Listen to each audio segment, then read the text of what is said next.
Pai Santo, estamos em Tua presença mais uma vez. Que toda honra e toda glória sejam dadas ao Teu santo nome. Aqui viemos para louvar o Teu nome, para adorar-te na beleza da Tua santidade e também para ouvirmos a Tua voz através da Tua palavra. Ela será estudada mais uma vez e suplicamos que o Teu bom e Santo Espírito seja o nosso professor, que Ele abra nossa mente à compreensão e que Ele abra o nosso coração à aceitação dos Teus conselhos. Oramos em nome de Jesus. Amém. Eu queria começar o estudo desta hora refletindo com você num conceito em teologia que nós chamamos de verdade presente. É um conceito que talvez você já conheça, mas se você não conhece, queria que você conhecesse a partir de agora. O conceito teológico de verdade presente é que Deus tem em cada momento da história uma mensagem a ser apresentada. Deus tem uma mensagem clara a ser dada em cada momento da história. Vou dar um exemplo para vocês. O que você acha que era a verdade presente para Adão e Eva? Éden? Não, Éden era o local que eles moravam.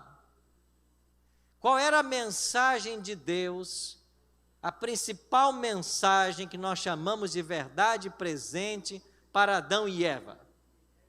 Adão e Eva, estão vendo aquela árvore lá? Não coma dela. Se você comer, você vai? Tinha uma mensagem mais importante para Adão e Eva no Jardim do Éden? Não, isso é verdade presente. Se você comer daquela árvore, você vai morrer. Não coma. Verdade presente. Vamos viajar cerca de 1.600 anos a partir de Adão e Eva, e nós chegamos a uma época em que a humanidade estava completamente entregue ao pecado. Deus então resolveu acabar com o problema do pecado. Nos dias de Noé, qual era a verdade presente? Eu mandei construir um barco. Está completa a mensagem? Não, o que falta? Entra nele. Quando vier o dilúvio, a terra inteira será inundada, e não importa se você sabe nadar ou não, só vai sobreviver quem entrar aonde? Isso é verdade presente. Não tem coisa mais importante a ser anunciada. Vai vir um dilúvio, o planeta vai ser inundado. Só existe uma forma de escapar, é um barco. Você tem que entrar nele. Quem entrar vai se salvar. Quem não entrar vai se perder. Quantas pessoas acreditaram na mensagem de Noé? Ele mais 7, né? Os 8 se salvaram. E toda aquela geração pereceu nas águas do dilúvio. Todos morreram, porque não acreditaram na verdade presente, na mensagem de Deus. Agora vamos voltar para o século 21. Você veio adorar a Deus nessa manhã de sábado, está dentro de uma igreja, e logicamente a pergunta que você já está fazendo é: pastor, qual é a verdade presente para nós hoje? Porque em cada momento da história houve uma verdade presente, certo? Mas então qual é a verdade presente de Deus hoje? Qual é o recado que Deus tem para dar para você? Bom, para chegarmos nesse recado, vamos voltar lá para João na ilha de Patmos. Então, abra sua Bíblia em Apocalipse, no capítulo 4, ou 3. Apocalipse, capítulo 3. Os capítulos 2 e 3 do livro de Apocalipse, eles registram 7 cartas que Deus enviou à igreja. Essas 7 cartas foram endereçadas a igrejas que existiam nos dias de João. Elas estavam lá na Ásia Menor. Não eram as únicas, haviam várias, mas o Espírito Santo pensou de todas as igrejas que haviam 7: Éfeso, Esmirna, Pérgamo, Tiatira, Sardes, Filadélfia e Laodiceia. O Espírito Santo orientou João a escrever cartas para esses endereços. E você sabe que o livro do Apocalipse, escrito por João, finalmente não tinha papel, era um pergaminho, ou era um papiro. Esse livro, com 22 capítulos que você tem hoje, foram preparadas 7 cópias do livro, e uma cópia foi levada para Éfeso, uma cópia para Esmirna, uma cópia, assim as primeiras 7, os 7 exemplares do Apocalipse foram endereçados às 7 igrejas. Por que Deus orientou João a escolher estas 7 igrejas? Porque elas estavam vivendo situações diversas que representariam 7 fases pelas quais passaria o povo de Deus ao longo da história. Você tem que gravar isso, porque se você não gravar, você nunca vai entender os capítulos 2 e 3 de Apocalipse. Vou repetir. Por que Deus orientou João a escolher estas 7 igrejas, dentre todas as que haviam naquele período? Porque estas 7 igrejas estavam vivendo situações que representariam o estado da igreja de Deus em 7 períodos da história, da primeira vinda até a segunda vinda. Então, a primeira carta é endereçada a Éfeso. A vida espiritual de Éfeso era um retrato do que seria a vida espiritual da igreja de Cristo no primeiro século. Como era a igreja de Cristo no primeiro século? Quem eram os membros dessa igreja?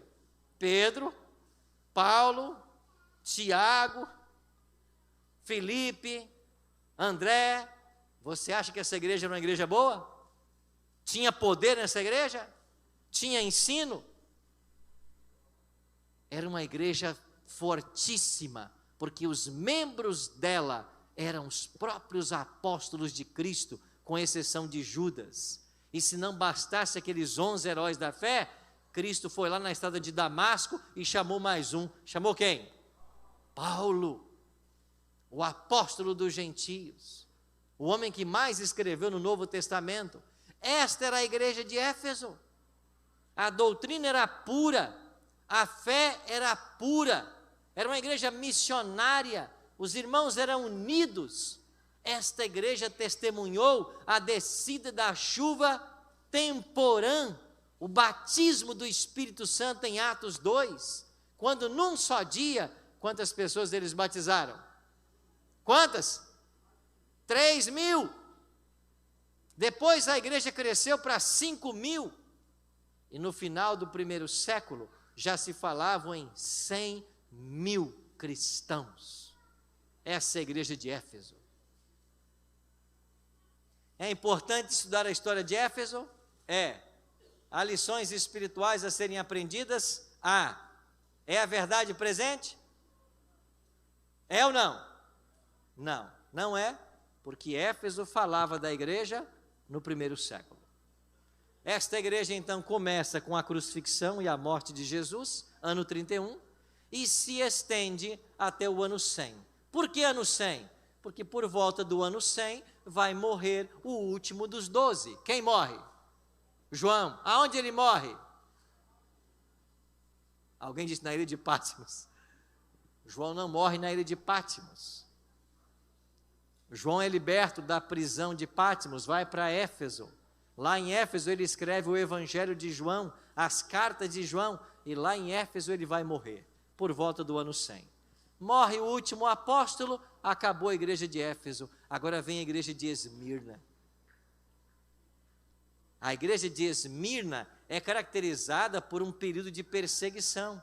É verdade que os apóstolos já haviam começado a ser perseguidos, a perseguição já havia se iniciado nos tempos apostólicos, Mas agora, com Diocleciano e Galério, os imperadores romanos, a perseguição aumentou.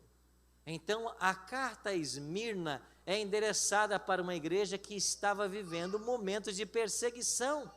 Uma igreja perseguida, onde os cristãos eram lançados no Coliseu romano, às feras. Os cristãos tinham que fugir para salvarem a vida. E essas perseguições duraram até depois do quarto século, quando finalmente um imperador se converteu ao cristianismo. Qual o nome dele? Constantino. Foi uma falsa conversão, mas finalmente ele parou de perseguir os cristãos. Então você vai do ano 100 até o ano 313 com Esmirna. E por que 313? Porque aí é assinado um edito de tolerância. Um tratado foi assinado, dando aos cristãos o direito de adorar em liberdade. E a religião cristã agora é oficial no Império Romano. Então era a mensagem para a igreja de Esmirna, tem a ver com a igreja do 2º século, do 3º século. Chegamos a Pérgamo.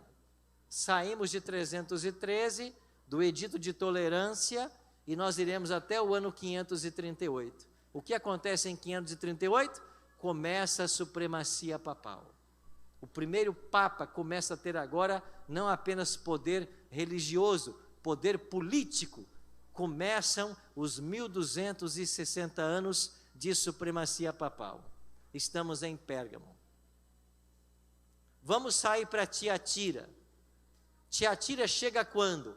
Tiatira chega com Martinho Lutero, a Reforma Protestante, 1517. Então, de 538 até 1517, foi a igreja de Tiatira.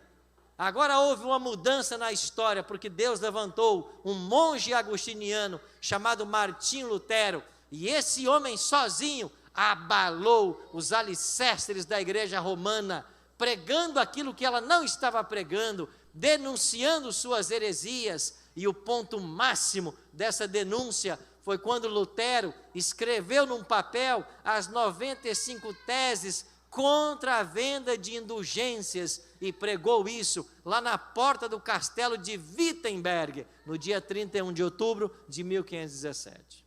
1517, começa Sardes. Reforma Protestante, Martinho Lutero, começou a reforma, mas a reforma arrefeceu. E os reformadores acabaram perdendo o seu poder. A mensagem se diluiu. Muitas igrejas começaram a surgir. E nós iremos então de 1517 até 1798. O que acontece em 1798? O Papa é preso. A maior autoridade religiosa do mundo é presa. O homem que coroava os reis da Europa é preso. Pio VI foi preso por ordem de Napoleão Bonaparte, levado para ele de Santa Helena, desterrado, e lá morre o Papa. 1798. Terminamos a 5ª igreja. Chega a 6ª igreja. Esta vai de 1798 até 1844. O que acontece em 1844? Termina a profecia das 2.300 tardes e manhãs. Jesus muda de ofício no santuário celestial. Começa o juízo de todo ser humano. Terminou então a fase da 6ª igreja. E agora chegamos em Laodiceia. E porque o juízo começou em 22 de outubro de 1844, é por isso que a 7ª igreja se chama Laodiceia. Porque a palavra Laos quer dizer povo, e Diceia vem de dikaios, de justiça, de juízo. É o povo do juízo, é o povo julgado. Então nós somos a igreja de Laodiceia, que começou em 1844, com a transição de Cristo no santuário celestial, e agora vai até o regresso de Cristo a essa terra.